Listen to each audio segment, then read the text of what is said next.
Let this Congress be a platform for open dialogue, collaboration, and innovation.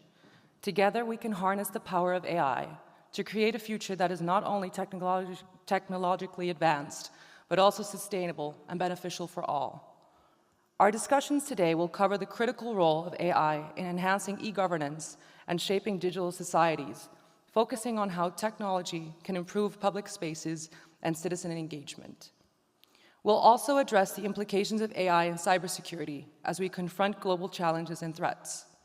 We will discuss the development of financial technologies and how AI is reshaping investment strategies, while also presenting new opportunities and risks. Additionally, we will touch on ethical considerations surrounding AI, reflecting on the balance between technological advancement and societal values.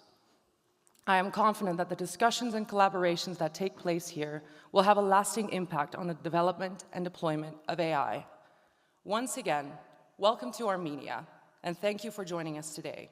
I wish you all a productive and inspiring Congress.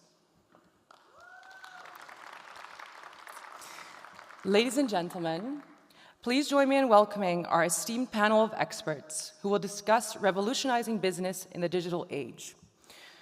Joining us first, Mr. Ashot Hovhannisyan, CEO of Synergy International Systems, Mr. Haik Karamyan, Chief Internal Audit at VimpelCom, Mr. Ara Archunyani, Area Vice President of Sales at Oracle, Mr. Rafael Abramian, Co-founder and CEO at RAMT. Our moderator for this discussion will be Ms. Jasmine Woolley, a cybersecurity officer and specialist. Well, good morning, everyone. Welcome to one of the first panels hosted by the World Congress of Innovation and Technology. My name is Jasmine, and I'm honoured to be the moderator for today's panel on AI-driven transformation, revolutionising business in the digital age, and a warm welcome to all of our panellists here today.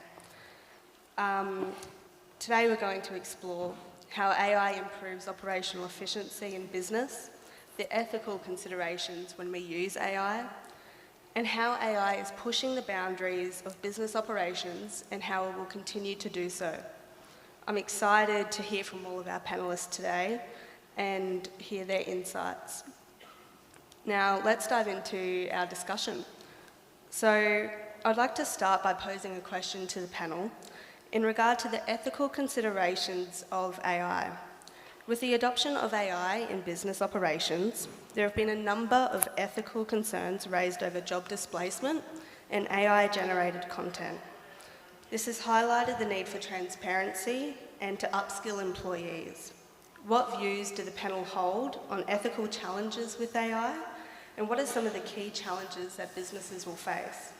How should companies address these challenges to ensure responsible and ethical use of AI?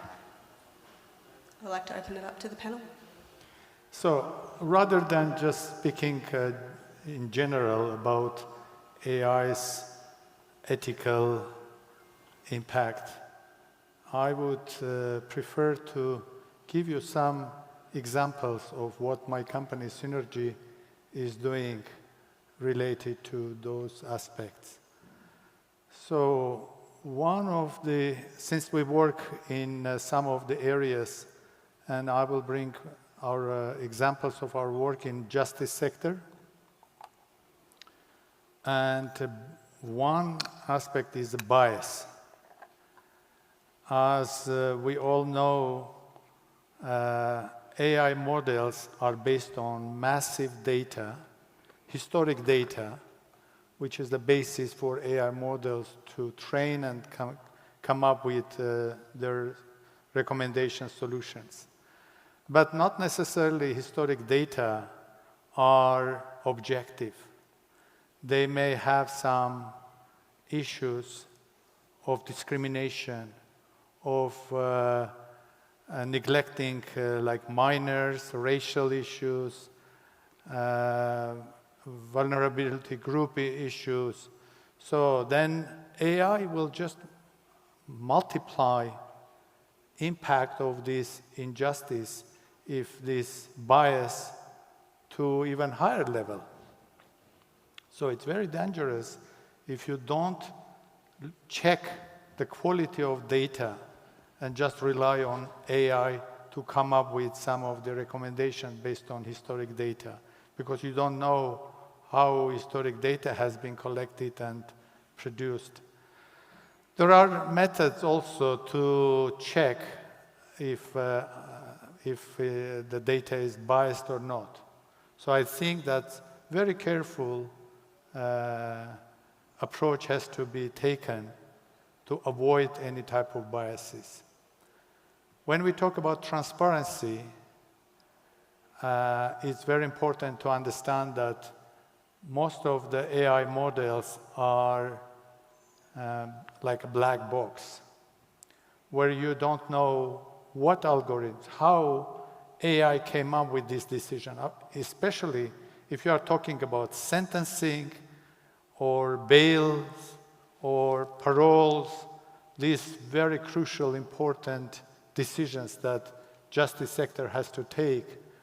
And then you don't know what was the basis for this recommendation. So I think one has to be careful not to give to AI the final word in making this type of judgments and decisions, but maximum to give an opportunity for AI to give guidance and recommendations, no more than that, and take to the human to take a final decision.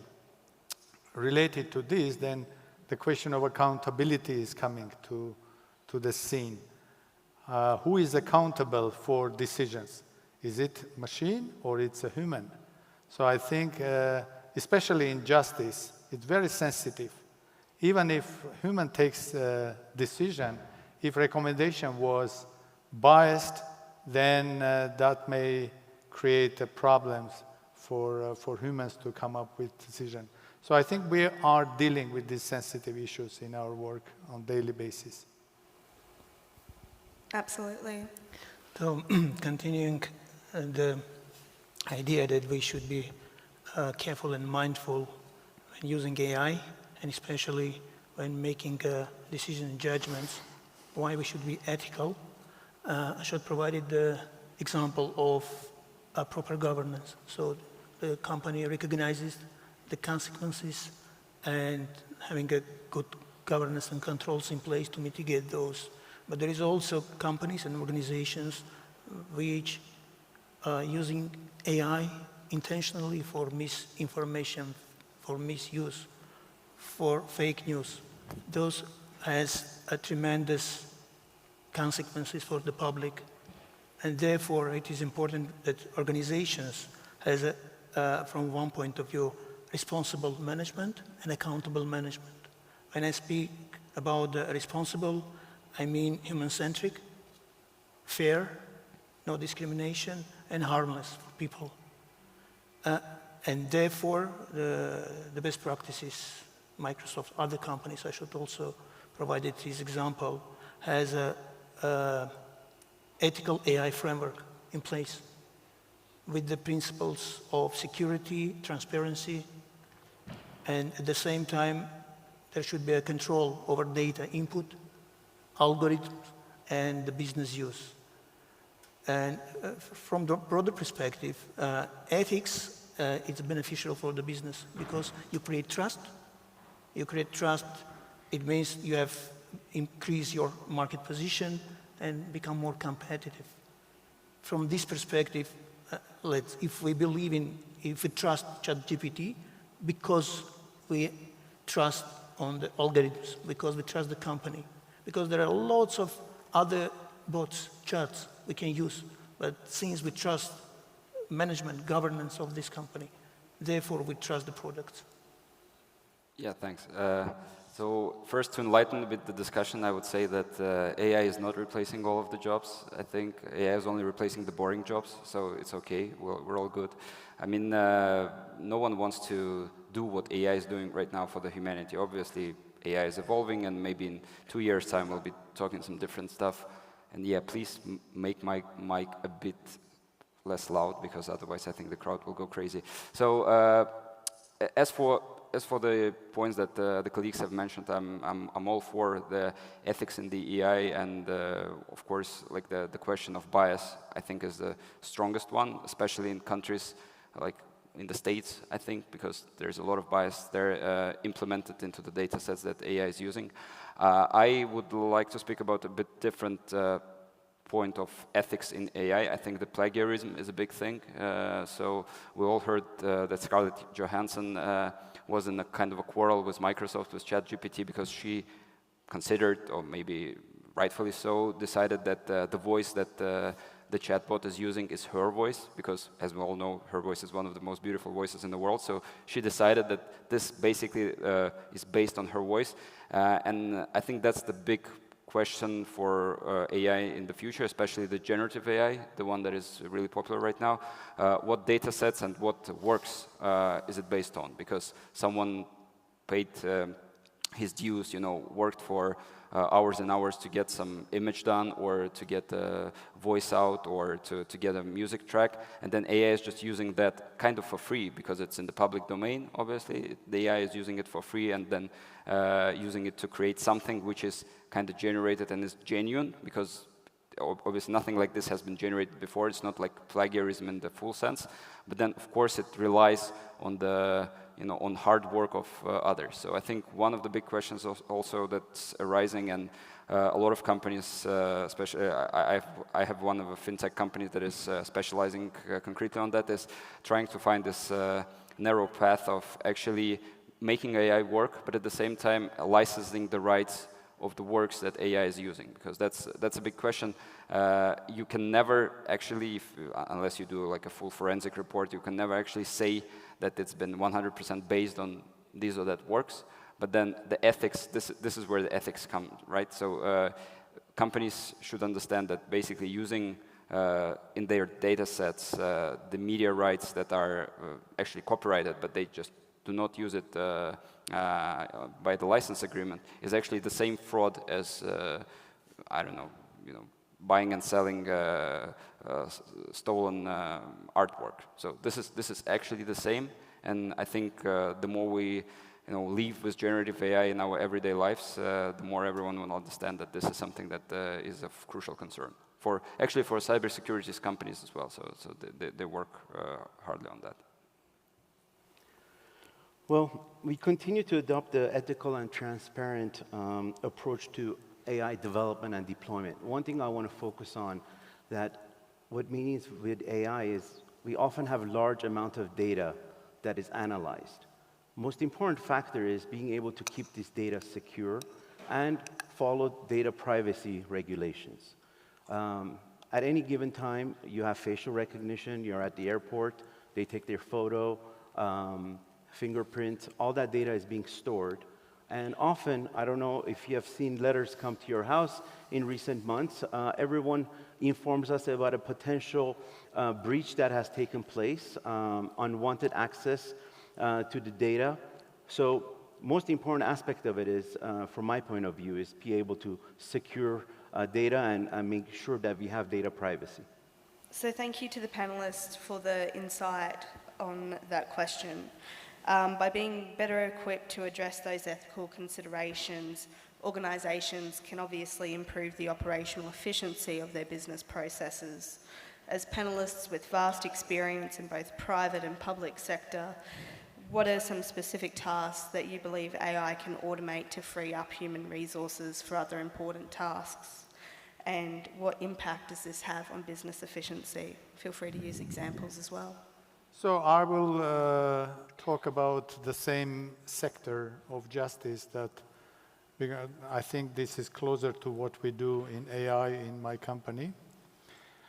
Normally in justice sector, you are dealing with massive data. Each individual one case may have tons of evidences, digital emails, digital recording, other type of information, testimonials, many things. And it happened that I visited some courts of the past, on paper-based courts. If you see them archiving their cases, you will see room full of paper from the ground to the ceiling. And I always wondering, if you need to find something, what you do, how you get into the... So there was no any decision could be made objectively on the basis of real data. So that is, we are talking about quality. So you cannot get quality in this. Then there was a process of automating. Automating, meaning that putting these like sort of case management systems that would organize this data. That's the second stage. You organize data. But now when AI comes to the scene, then it's the third stage. How you use this organized data, mostly unstructured data, because there are like evidences, texts.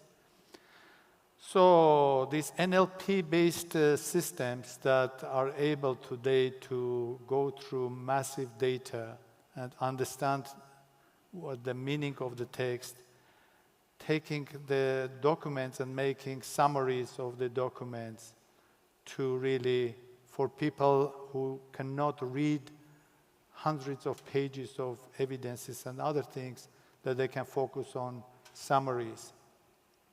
So these are, I think, crucial new level of effectiveness that helps lawyers, judges to do their daily work in much better way.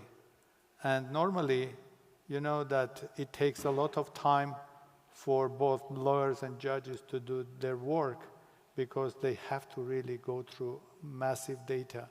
So I think analyzing large set of data documents is where AI can do a lot. Thank you. I think that we have two stages when we can, through AI, automate our routine manual jobs, like provided in the previous example. When you start, it's very basic.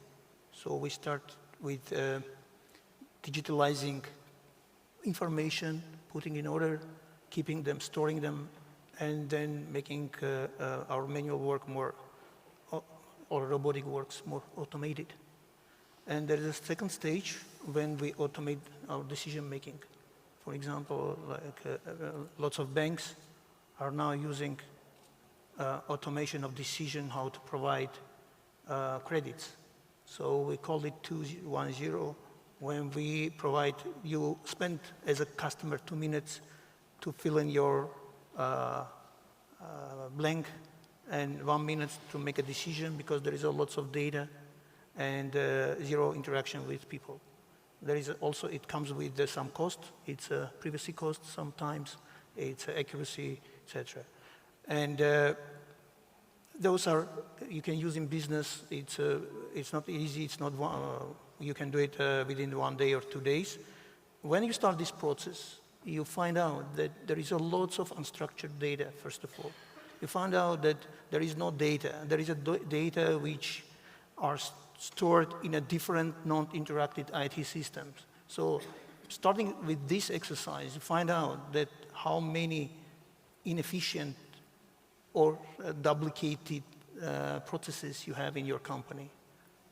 You started to change these processes and it helps you to optimize all your other processes and you see lots of savings, etc. For everyday jobs, okay, for everyone who is in this audience, I think that coding, so we use codes to have lots of analysis. What we find out very recently, it's very easy and it's very comfortable to give this job to ChatGPT for simple cases. And it will save lots of time. 1 week, 2 weeks time for you to provide within 2 minutes code you are looking for. You just need to understand the prompt engineering. It also helps to do your code within 2 minutes or 2 hours. And then use your free time for real analytics. Because we spend lots of time, even the people with the high analytical skills to spend their time for orders to bring information together and spend less time for real analytical exercises. Yeah, so I agree. So one of the biggest questions actually that the corporations have when they're trying to implement AI or machine learning algorithms is actually they don't have the data lake. They don't have all the data stored in the proper manner so that they can actually get use of it. That's the first, I would say, big issue. So I'll start with issues and then I will go to a more positive side. And the second issue is actually a lot of companies in their processes, they're just not efficient in the process. And when you start to apply AI or machine learning algorithms to a process that is not efficient, you just amplify the inefficiency. So it's not like that AI is some kind of a silver bullet that will change all our lives and make all the corporations better because it can, it knows better. It doesn't know better. It knows only what you know, and if you're doing something wrong, it will just continue doing it wrong. The same thing that Ashwa told with the biases, right?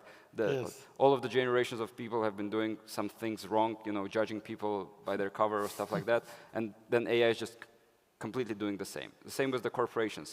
If you're not doing some of the processes right, for example, one of the projects we have is in procurement. So procurement is a very difficult, complex task, and if you're doing the procurement not in the right way, you don't interact with your suppliers, you don't put up the protocols in places, then AI will only ruin you even more because it will amplify your bad operation. So the first thing is getting your data lake straight, and then second is making sure that the processes that you want to automate and that you want to use AI for are actually crisp and very sound, and then you can start automating them. Obviously, generative AI helps a lot with coding. It helps a lot with getting the information from the documents and making the summary of it. But also, it's very good in operations like call centers. Obviously, for retail companies, for all the B2C companies, a lot of call centers are now getting like the first round of questions, which are the easier part of them. They use generative AI to get those questions, and only then it goes to a human, operator if AI cannot solve the question. And I think the more we go, the more questions will be solved by AI. So this is an obvious plus. Second is the optimization in marketing. Yeah, the one side of this coin is fake news that you were referring to, but then the other side is that actually marketing starts to work. It starts to actually understand what users need and want. That's why making fake news is easier, but then also getting the good products to people that they actually care for is also easier. So using AI and machine learning in marketing for all of the companies in the world, actually even B2B companies, is very important. So mostly agencies are doing that, but there are a lot of companies that are starting to insource this competency in them as well, because they understand that that's basically becoming the advantage that will make or break a company in the following 10 years. If you can establish a good relationship with your consumer, both the consumers that you already have, for them to make repeat purchases, and then getting new consumers. And obviously you can use AI for that. So yeah, opportunities are endless, but then the very important thing to keep in mind is that it's only about you. What you feed in the model, that you will get this result. So we're not in the space yet when AI will help us actually even improve the processes, improve the the inputs. We will be there maybe in 2 or 3 years. It's always said that we underestimate the speed of evolution of technology that is very close to us, and then we overestimate the thing that is very far from us. But I think that for now, the companies need to set their things straight and only then refer to AI and ML. We can agree that AI automates a lot of things, a lot of time-consuming tasks, which allows folks to be able to concentrate on more strategic areas. A few examples I'll share with you with my daily tasks at work. When we host customers, we host events, we do expense reports. Our system now is AI embedded, where automatically the expense states, is this lodging, is this car, is this tolls? I don't have to personally input that data into the system anymore. I just need to probably put an image of the receipt, which I take it digitally with my phone, it's uploaded, and then expenses are paid in a timely manner, right? Why is that important? In the past, You had to remember what it was, where it was, and when it was. It was time consuming. And if you did not do it on time, it meant penalties and delays. That's one aspect. Second aspect, in terms of hiring, with some criteria, again, it has to be a hybrid model. It can't just be one way and relying on AI. When you receive 400 resumes for a job opening, you don't have the bandwidth to go through so much data. I mean, one of the things about AI is it goes through a lot of data, is able to come back and make some recommendations. Now, with a hybrid model, you look for certain things, and you just don't take all the recommendations that came with AI, and you go from there. Another area is when we look at sales, we look at customer patterns, the customer's buying patterns. What they have deployed, when they have deployed, what is the warranty information, what is the support data. Most of the time, that data was in silos. The integration and AI has helped us have more intelligence at the tip of our fingers, where we are able to make recommendations to customers for them to modernize their environment and for them to be more successful. Do the panelists have anything else they'd like to contribute to that question? Opening it up again. Look, examples provided by my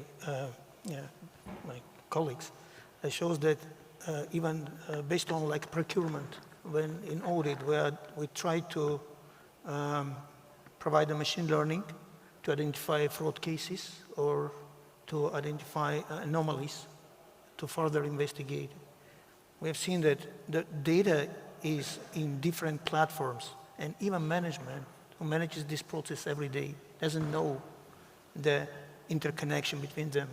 So when you start this process triggers other processes as well in entire company. And the company starting to think with this direction, helping not only to you to introduce you new AI tool, like a machine learning tool, but also simplify the procedures and processes. This is very important, that it needs collaboration within the company. All the functions starting to collaborate. And the collaboration means that improvement, collaboration means better customer service. Yeah, I think it's a great point, and we can just summarize that AI is helping companies not with what AI is doing, but just that so they have to be more disciplined to get the AI going, and this helps a lot. So the preparation is even better than what AI is giving to them. And I recommend everyone in the audience and everyone to read the books. Brad Smith, how Microsoft built his AI. They changed all the architecture of the company. They changed all the logic of the company. And they called the company AI Factory. So they think like all functions are focused on AI, therefore they streamline the processes, they improve the procedures, they improve how the data collects, storage, and use. I can bring one example from my life. I did my PhD thesis many years ago in artificial intelligence when it was not as popular as now. I cannot reveal the year because it will reveal my age. But it was many years ago. And doing intelligent database systems, knowledge representation, that the system would better understand the data in database by creating so-called knowledge base. Then, throughout entire my career of running companies, Synergy, our R&D was focusing on that, how to improve that idea of knowledge representation. But recently, since AI took such a speed, especially with generative AI, we realized that we have to make a leapfrog to get to the next level. We cannot go the same speed, the same direction. And even my chief technology officer decided to give up with his position to become a chief AI officer. That makes absolutely new commitment that we have to really go not with that speed of train, but maybe speed of plane or even the speed of light, but that's what reality today. You have to make full commitment to make your company becoming, as you brought that example of Microsoft. I think now many companies are in the same situation now. It ties really well into our next question. I'd be interested to know how have other companies pushed the boundaries with AI to enhance their business operations. Opening it to the panel again. I'd love to hear how other companies are really contributing to pushing the boundaries with AI. It's again me? Yeah. Yeah, why not? Okay. Yes, again, getting into the judiciary and justice area sector that we are working heavily is the following. One task that it's on our desk of everybody in my company is if we have data, historic data of a court with cases, that's you are sitting on gold mine, but now you have to understand how you can extract that gold. And there are countries on a common law, or it's called case law, where entire judiciary is based on precedents in the past, like UK, like United States and others.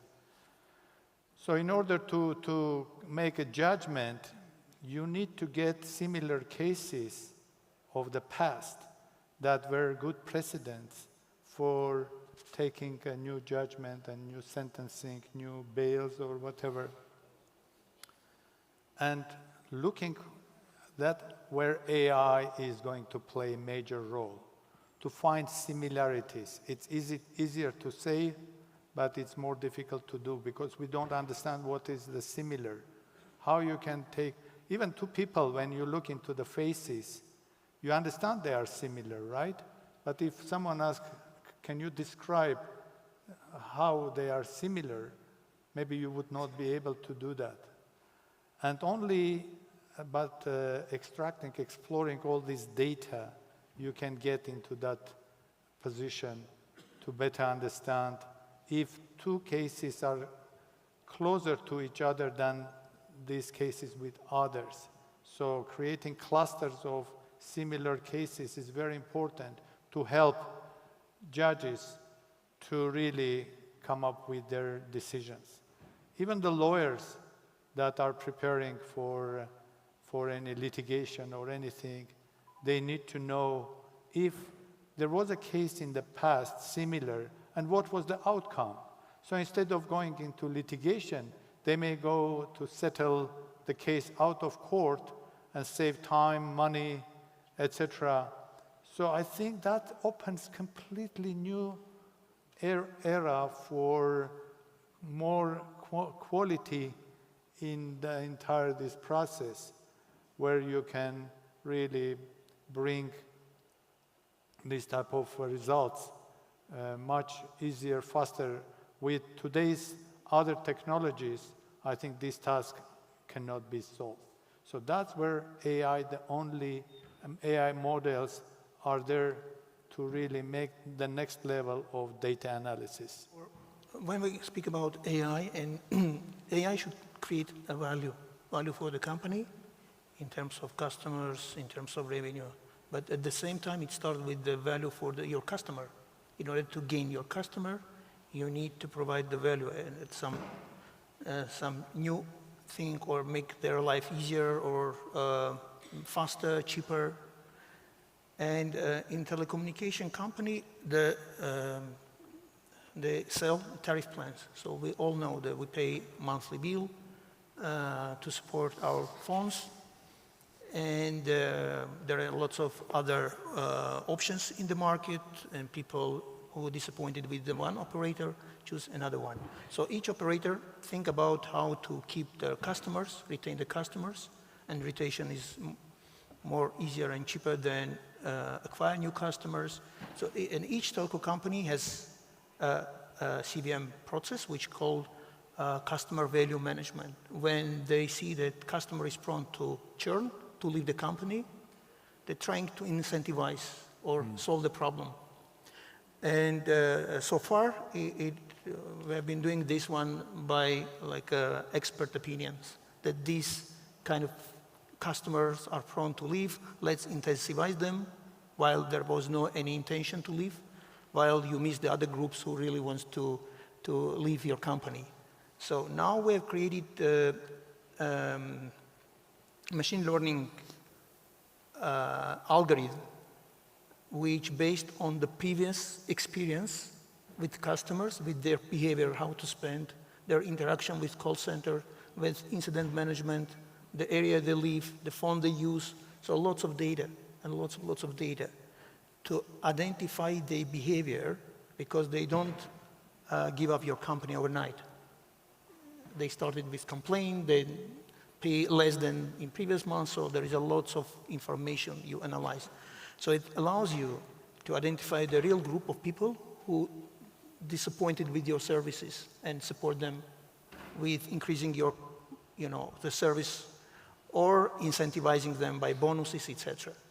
But on the top of that, what we have seen, that if you have clean data, because there are lots of history of clean data, you don't know if a SIM card belongs to young people or older people. So you start this process of cleaning data, understanding the real customers, and it gives you on the top the ability to upsell because you know your client. So starting from one exercise, you are killing to your enemies. You are killing the customers you're prone to churn, and you are upselling. This is the example how we use, how can help in streamlining in different processes and increasing customer value because customers are satisfied now, and increasing your customer base, your revenue. Yeah, I'll pick up on the CVM point because it's very important, but I'll shift from telecom, in which you're operating, to clusters where we invest. We mostly invest in fintech and e-commerce, and there CVMs also. Let's start from fintech. Fintech obviously is a place where all the marketing that I've been describing before, like this, trying to understand what user wants is extremely important. So when you know what is your customer doing, how is it spending, what's his preferences, you can do what in fintech we call next best offer, basically the next best thing that the customer would want to do. Maybe he would want a credit, maybe the other way around, he has some extra money, he wants to save something on the deposit. There are a lot of cashbacks, there are a lot of loyalty programs and stuff like this, and knowing your customer and trying to just propose to him what's actually necessary, or at least proprietary to him and is proper. It's extremely important in terms of CVM. This is obviously how ML has been pushing boundaries for a lot of time. Not since the generative AI started to be booming, but it's been like for the last 10 years. Machine learning algorithms have helped companies to do exactly that. Another case is also at some point mentioned by Haik is the scoring. Right, so all the fintech companies are currently doing completely online paperless scoring in most of the progressive countries in the world, not in the United States, sorry, but in like Southeast Asia, in most of the CIS countries, in some of the countries in Europe, scoring is currently taking like 2 or 3 minutes. And you get the decision right away. And obviously, it's implemented in all the embedded financing options where you can, you're searching for a product in the e-commerce website in an online store, and then you want to get credit, and boom, you get it right away as you go to checkout. This is basically what Klarna did in Europe, and everyone's replicating this model, this fintech model. Obviously, this is all helping businesses go forward, and this has been around for, like, as I said, for 10 years. Not that the generative AI of the last 2 years has changed a lot of that. As for the generative AI, obviously it helped some of the companies. Let's go to my e-commerce part. It helped some of the companies get their operations a bit smoother in the areas where there is a lot of manual labor, obviously, like as Ashot has been mentioning, the legal part, where you have a lot of documents to pull through.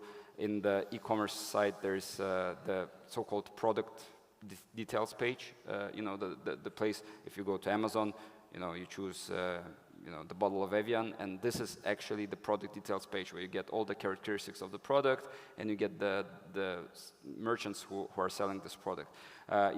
Doing those product details page, especially when you have a catalog of 2 million items, is a tedious work.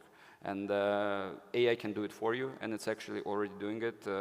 Like the first company who has done this is Spotify, a well-known American company who has been doing a lot for merchants. Basically, this is a place where any merchant can launch its own website. And what they've done is once you just input just one line of text about what product are you selling, it gathers all the information from the internet about this product and is creating a tiny, great-looking product details page. This is something that the merchant would have spent 1 or 2 days of quality labor to create himself, and would probably do it not the same way, not with the same quality as AI is doing. Because it's just, here's, unlike the other examples that I've been doing, this is the example when you don't really need a lot of in-sourced data to create this. You're mostly using data from the internet. Obviously, if it's a cataloged product, if it's a product that at least 1 or 2 merchants around the world are selling, there's information about this product. And the only thing you need to do is,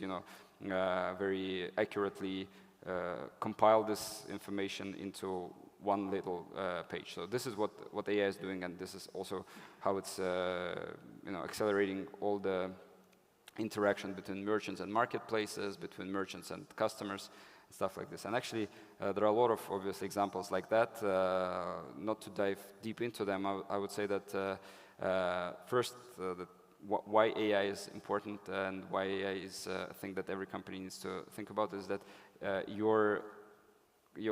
basically your competitors will use AI, and this will make you look slower, more expensive than others. So there's not a point where you can say that you can bypass using AI because your team is doing it right and your team is pretty efficient at this.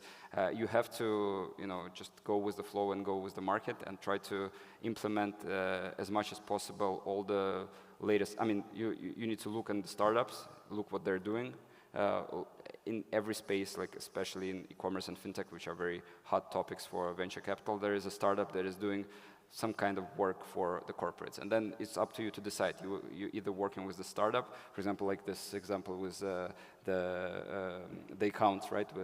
When you do the expense accounts. I think there is a startup who is doing exactly that. You can either do it with the startup, or you can insource this operations, spend a little more time to create this competency within the company, but you cannot just bypass it. You need to be always on the watch out. That's why a lot of corporate giants open their own venture arms so that they're always on the lookout for those startups, for those ideas, not because they want to invest in those startups, but at least because they may internalize some of those thinking, some of those ideas into their everyday operations.